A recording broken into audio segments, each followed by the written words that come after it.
It's midnight in District 16. A white sheet covers the latest victim of Guatemala City violence. Jocelyn was shot to death while walking home. She was only 17 years old. Her family has no idea why she was killed. Situations like this one have become regular in Guatemala as the violence against women continues to increase. The savage methods being used by the gangs to fight one another are now being used against women. Gang-related violence has increased sharply here in recent years as drug trafficking took hold across the country.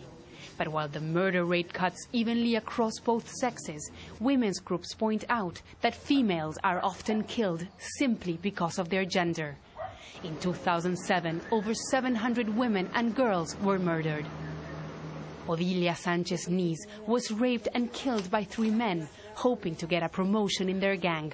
She was only 3 years old. 2 of her killers were stoned to death by the community and then set on fire. Afraid of the revenge, her family fled town and now are hiding in this small house in the capital.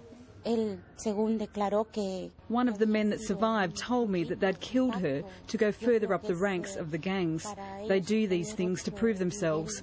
He also said that 7 other people were on the list to be killed. I'm afraid for my family, so I brought them all here.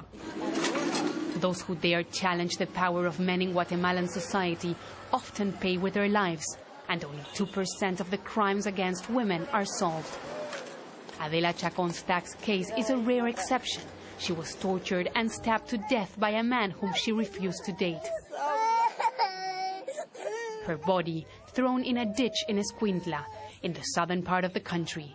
She left behind 3 children who continue to visit the humble tomb where she was buried. There are other cases like hers. After my sister was killed, the bodies of 2 other women appeared. There is impunity and nobody really cares. We went along with her family to see her accused killer face trial. A trial that is being pushed by this woman, Norma Cruz, a lawyer that has become a champion for abused women across the country.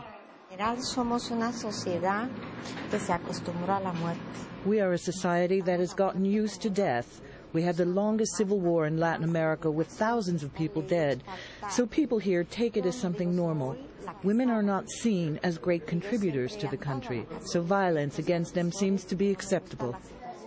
Last year, the Guatemalan Congress passed an unprecedented law against femicide, but changes won't happen overnight. Meanwhile, women here continue to suffer the consequences of a society where they are threatened simply because of their gender. Teresa Bo, Jazeera, Guatemala City.